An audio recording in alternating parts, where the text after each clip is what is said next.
What is up, guys? Welcome back to another episode of the Fantasy Fellow Show. My name is Kyle.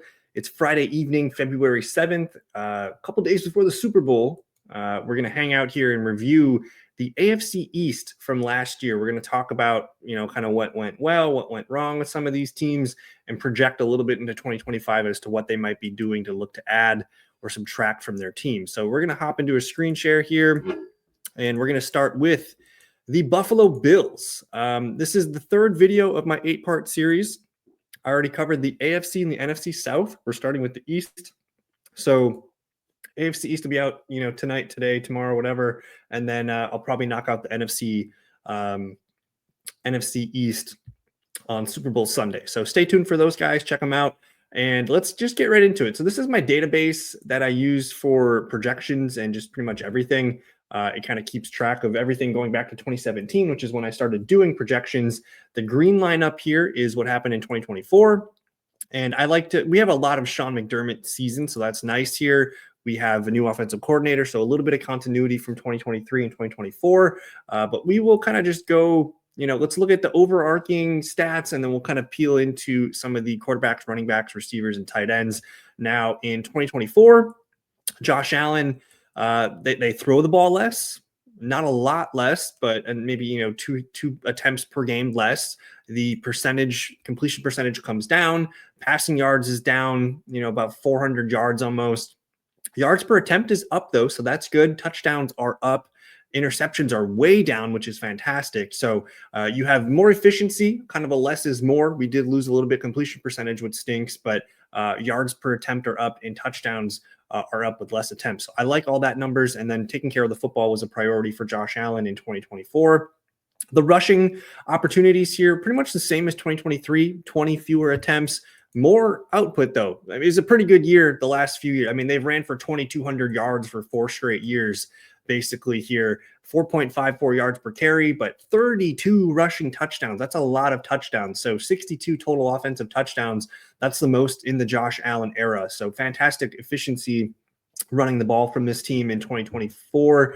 And losing Stephon Diggs, they focused on James Cook and getting the ball up to some of the playmakers. So really nice to see the running numbers look the way they do. And then overall here, they ran 80 fewer plays in 2024, about 400 yards shy of their output in 2023, but it led to more wins, 13-4 versus 11-6. So overall, solid season. Josh Allen was just named the MVP last night. I still think Lamar probably should have won it in 2024. I did not think Lamar deserved it in 2023, so it's kind of backwards. I wish they gave it to CMC in 2023, which would have been rare for a running back to win in these times. But anyways, let's talk about Josh Allen for a little bit here. I don't really need to say much. I mean, it was his MVP season, 12 rushing touchdowns. He had 15 the year before, but his rushing yardage and output were pretty much the same. So very, very good. He didn't fumble the ball, which was amazing. No fumbles for the Bills. That's quite impressive. I might have to double check that to make sure that's correct. But Josh Allen was fantastic. His yards shot down quite a bit. He didn't play the full season. It looks like a little bit of Trubisky and Mike White, but completion percentage was down probably because of the lack of Stephon Diggs and just, didn't really have a go-to player to throw the ball to all year. But overall, yards per attempt were up. Again, 28 touchdowns this year, down from 29 last year. The big issue, or the big bonus here, was the interceptions were cut dramatically. 6 interceptions. He had 18 last year, 14 the year before, 15 the year before, and 10 back in 2020. So huge gain there. Less interceptions. This offense stayed on the field, ran the ball well. Really good year out of Josh Allen. Don't know if this is a MVP season, but man, he did kind of do more with less. So we'll give it to him. The running backs. You got James Cook in here running 207 carries, down from 237 the year before, but yards per carry, 4.87, almost 5 yards per carry. And then he explodes for 16 rushing touchdowns. He had 2 back in 2023, 5 in 2022, and just explodes for 16. So they were very hard to stop when they got near the goal line. Didn't know if it was going to be Josh smashing it in or James Cook kind of wiggling through. So he was running hot on touchdowns. Didn't really throw to the ball much to him. as much as I thought they would. They used a lot of Ray Davis and Ty Johnson, and Ray Davis looked good. Ty Johnson looked good. They kind of use all three of these guys here, which kind of steals a little bit of the touches from James Cook. But it does look like they have a really solid run game going into 2025, and I'm going to continue to expect James Cook and Ray Davis and maybe a little bit of Ty Johnson to be used. Josh Allen threw 8 touchdowns to running backs last year, so that was pretty nice to see. Very good numbers from all the running backs. I thought Ray Davis looked good, especially when James Cook was out for that one game. Ray Davis looked awesome. And then Ty Johnson continues to look good in third down situations. So really good group. This is one of the best rushing outputs, from a group that we've seen in 2024. The receivers, probably the most frustrating group here from the Bills. We can talk about tight end too. But Khalil Shakir leads the way, 76 catches, 100 targets to lead the team, 821 yards to lead the team, and 4 touchdowns. Just a really good slot receiver. He shouldn't be the team's leading receiver. I'd like to see someone else emerge, but Shakir looks really, really solid. He's got a good connection with Josh Allen, and he's probably going to continue to catch 70, 80 balls in 2025. I don't know if he's a 1,000-yard receiver, but who knows? This is a really good player, second-year player that could find himself in more production in 2025. So we like Shakir quite a bit, and we kind of like Keon Coleman. Now, 29 receptions on 57 targets. He's going to be a 50-50 guy pretty much most of his career, I would assume. Big play guy, though, 19 yards per catch, 556 yards, 4 touchdowns. Showed enough things to say that he's not a bust, but he's not a go-to receiver. He's going to be kind of that gadgety Gabe Davis. He's basically Gabe Davis, if you will. But I did like what I saw from him. He's going to be the number 2, number 3 receiver in terms of routes and production probably next year. They used a lot of Mac Hollins. He led the team in touchdowns, 5 receiving touchdowns, and he was kind of just out there for his blocking and his gritty, his physical play. And he might be back with the team. I'm not sure. But Mac Hollins, he's kind of a thorn in the fantasy side for a lot of these receivers because he's going to run a lot of snaps. And then they get Amari Cooper halfway through the year. I don't know if Cooper was ever healthy with the Bills. He didn't really get a lot of run. He wasn't, getting a lot of snaps and routes, but he was fine when he was out there. Not sure what to expect from him in 2025. Curtis Samuel, also, I had huge expectations for him in 2024, but he was just never healthy throughout the year. He did kind of, make some strong plays at the end of the year, but just never could really get things going early on. And he was fine. But we need help here, guys. We need help at receiver. I think the Bills should probably draft another one, whether it's first round or round 2 or 3. They need another guy that they can count on. I would like to think Cooper and Samuel could help this team in 2025 a little bit more than they did in 2024. But we need. They're kind of like the Packers. They have just a bunch of jack of all trades. They don't have that go-to receiver that's going to put Josh Allen over the top. But as they showed, like they don't really need that necessarily to win a lot of games, but I do think adding a receiver could be helpful. And then tight end, Dalton Kincaid, man, I just don't know if he's going to ever be an elite tight end. He had trouble staying healthy. They used Dawson Knox a lot for blocking duties, and he's out there for a lot of snaps. I just don't know if Dalton Kincaid. Now, he was number 2 in receptions, number 2 in targets, number 3 in yards. But we need to see something from him in year 3 for me to really believe. I think for me, he's going to be a fringe top 10, top 12 receiver or tight end entering 2023 or 2025. I need to slow down. So a little bit of frustration with Dalton Kincaid. I think I'm probably not going to get a lot of him in 2025, as I think he's more of a really good tight end too. Not really quite the elite tight end that we were hoping for, as long as Dawson Knox and some of these other guys are here. So really strong year from Buffalo. They need to find a way to overcome their playoff losses to the Chiefs, but really strong year here. And hopefully they can, they have a foundation now where we can get a little bit better offensively and figure out how to throw the ball better without Stephon Diggs. So that's Buffalo. Let's move on to, I guess the next team's going to be, is it Miami? Yeah, we're going to go Miami here. Miami Jets. Oh, we'll do Miami Patriots and then the Jets last. Okay. Miami Dolphins, another year, another weird Tua season. He has a concussion, misses some games. They won 11 games last year, 8 and 9 in 2024. I don't know what was up with Tyreek Hill being healthy. Jalen Waddle got hurt at the end of the year. Jonnu Smith out of nowhere, though, was fantastic. And Devon Achane is really, really good. So let's compare the 2024 to 2023 seasons. They threw the ball more in 24, little bit better completion percentage. Down in yards, the yards per attempt were way down, over a yard and a half here, roughly a yard and a half. And a lot of that was just due to Tyreek Hill not getting as much deep threat situations as he had in 2023. Touchdowns fell to 22, down from 30. Interceptions were lower, which is nice. And then the rushing output really cratered on this team. They ran 27 touchdowns last year, only 12 in 24, down a full yard per attempt, almost 500 rushing yards fewer. And they ran the ball the same amount, just not as much efficiency here. So the efficiency fell out of the Dolphins offense. They lost a 1.5 yards per attempt. They lost a full yard per attempt rushing, and the touchdowns just cratered. We're missing 23 touchdowns. And a lot of that has to do with the health of Tua and the other guys that we mentioned. So we're not going to beat them up too much. This team, we're down almost 1,200 yards. So a lot of injuries here. Raheem Mostert wasn't healthy and playing like himself. This team was really just Devon Achane and bits of Jonnu Smith at the end. Now, it's going to be hard to grade Tua, but Tua was he was balling when he was playing out there. He had a high completion percentage, decent yards per attempt, 19-7 touchdown interception ratio, and he just can't run the ball, man. He's going to take hits, and I'd like to think, he's going to be able to play a full season one of these years, and we're going to get a nice season from the Dolphins. But with Tyreek Hill requesting out, Jalen Waddle, baby, being the number one, I think Jonnu Smith's probably set up for a good year. There's just some things to figure out on this offense, and hopefully Tua can stay healthy and be a big part of it.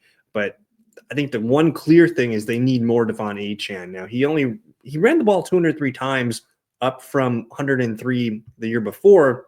His efficiency shot down. He ran 7.7 yards per carry in 2023, down to 4.47. That's just, double the volume. Efficiency is going to come down.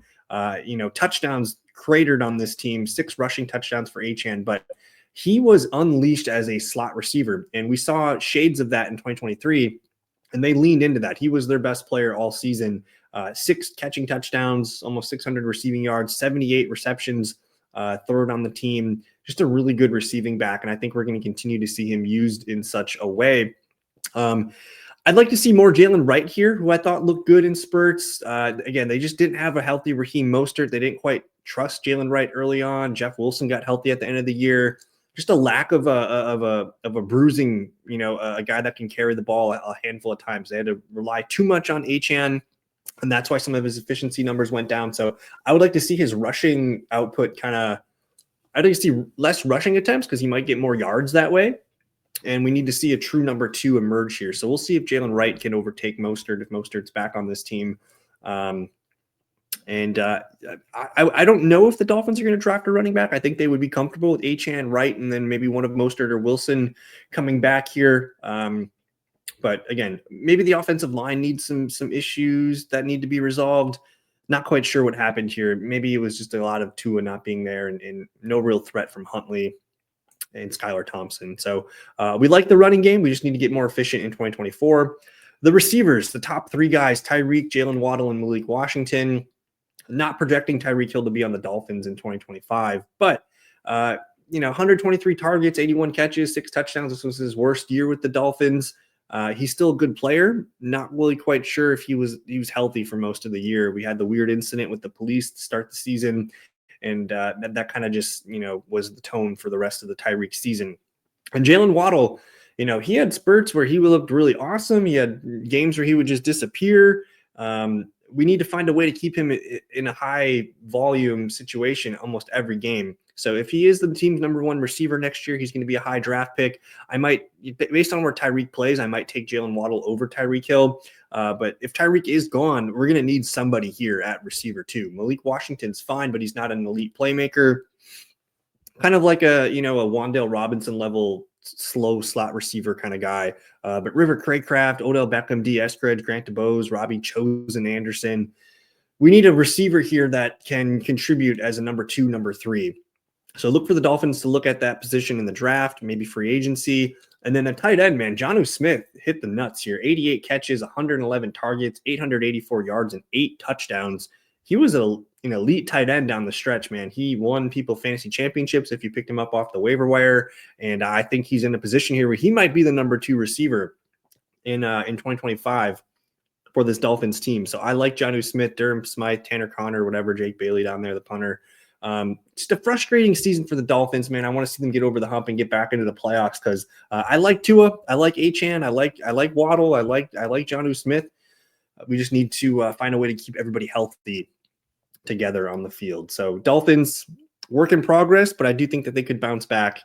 And we'll see. Mike McDaniel's going to be coaching for his job in 2025, man. So if you're a Dolphins fan watching this, let me know what you guys think and what you're excited about for the future. We'll move into the New England Patriots.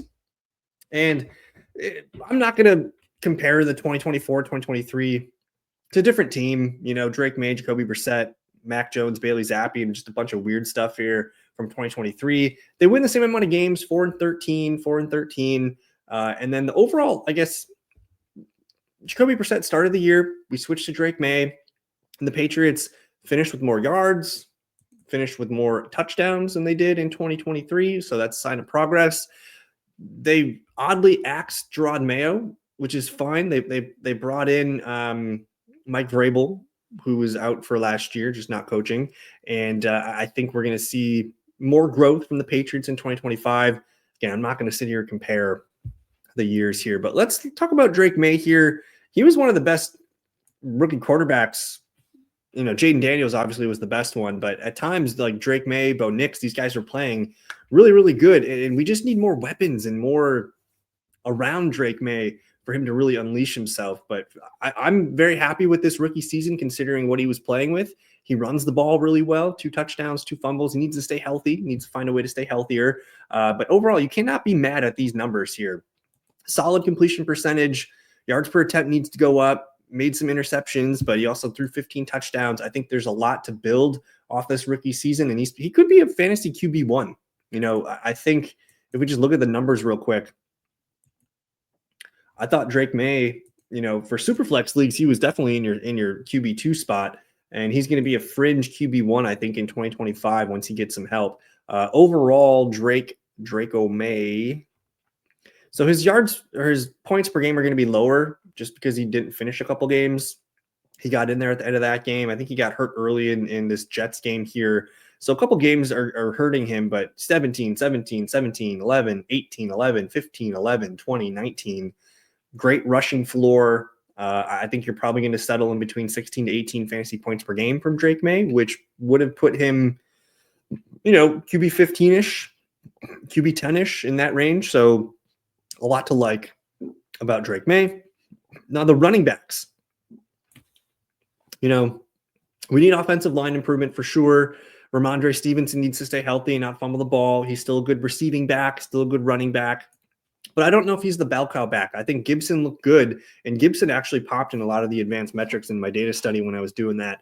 So I hope they bring Gibson back and we kind of have a fun 1-2 duo between these two guys. But I'm fine with the running backs here. Again, Stevenson didn't stay healthy all year. They're going to use Gibson in passing situations and kind of change of pace roles here. So I think, you know, Stevenson, especially with Mike Vrabel, we could see his volume go up. We could see him have a lot of touchdowns. We could see just the Patriots take a step forward and you know, play with leads, play, you know, run the ball more, that kind of stuff. Play better defense, hold the ball more, and that could just translate more to Ramondre playing better. So I do think he's probably going to be a low-end RB2. I think Gibson's just a bench flex player, and I think there's room to grow from this team. But overall, I mean, you know, between the two guys, they ran for almost 1,300 yards, 8 touchdowns. They combined for almost 375 yards, 56 catches. They played well, considering, again, just the surrounding cast in the offensive line. Now, receivers. We need receivers. Demario Douglas is a good slot receiver. I think he can stick around. And then Kayshon Boutte is good. You know, he had some nice moments at the end of last year. I think he played well against Buffalo twice, and he was kind of their leading receiver down the stretch.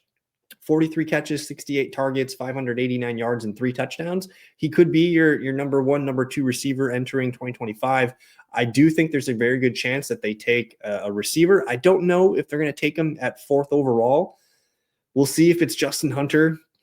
It's probably not Ted McMillan, but I do think there's a chance they look at receiver as early as pick number 4. Otherwise, I'd like them to grab one on day 2, Or maybe they sign someone like T. Higgins. There's a lot of opportunities for them at receiver. And if they get T. Higgins, man, Drake May, like, oh man, thank you for Drake May and T. Higgins. But I do think Douglas and Booty are staying around. We'll see if Kendrick Bourne returns. Again, he was coming off an ACL tear, and I think he could probably come back with the team, and maybe he can be a rotational player. He's a good receiver when healthy. We didn't see much out of Jalen Polk. 12 receptions on 33 targets. He struggled to be consistent. KJ Osborne left the team. Tyquan Thornton, whatever. John Baker just couldn't really get on the field. So a couple swings and misses at receiver last year. Maybe Polk can get better in year two, kind of like how Quentin Johnston got better. Don't know if he's going to be a playmaker for the Patriots, so that they were envisioning when they took him round two. But Douglas and Booty, maybe Bourne, maybe Polk. We'll see. The tight ends were fantastic, though. Hunter Henry and Austin Hooper, man, they combined for 1,100 yards. They combined for 111 catches, 5 touchdowns. They were a very good security blanket, and I hope both those guys can stick around and be back in 2025. For fantasy, like Hunter Henry's not an exciting play just because they're going to use 2 tight ends. Maybe Vrabel, changes that. But I think for now, probably not a fantasy tight end that I'm going to start every week, but maybe Henry's like a filler for you on bye week or a waiver wire addition or something like that. So for fantasy, I'm definitely interested in Drake May, maybe Ramondre, and we'll see about the receivers for 2025. But I think Vrabel hopefully brings some balance and some consistency to this team, and we see them, maybe win 6-7 games in 2025. I think Vrabel's leash will be longer than Mayo's, but we just need to see a little bit of improvement, and I'm excited for Drake May. All right. We're going to finish up here with the tragedy drama of the New York Jets. Now, this one's going to be tough because we don't have 2023 to compare with, Aaron Rodgers missing all that year and playing all 2024. We don't know if Rodgers is going to play in 2025 or if he's going to play with the Jets. And we can kind of just chalk this up as to just a wasted year. It is a wasted year for Breece Hall. It's a wasted year for Garrett Wilson. Wasted year for Devontae.